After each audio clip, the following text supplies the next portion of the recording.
آقا این زیبایی خفته یه عروس خوشگل تایلندی که میبینی سی های ایران ویلکام تو آونانکا. صدای کلوفتش فهمیدی ای حاجی پسره. گول زیبایی و قد و قامتشون نخورید. اگه گیرتون انداختن دونستون میگم. های ایران.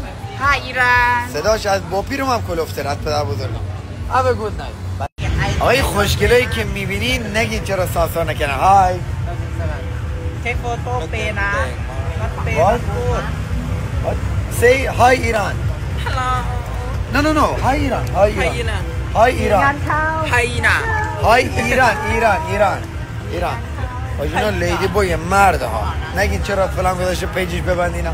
اینا همه پسر حاجی. یعنی اگر دوچارت کردن که دوغونه میکنه. بذار بریم سراغ قول محله آخر. های ایران. یعنی یه جوری دونسته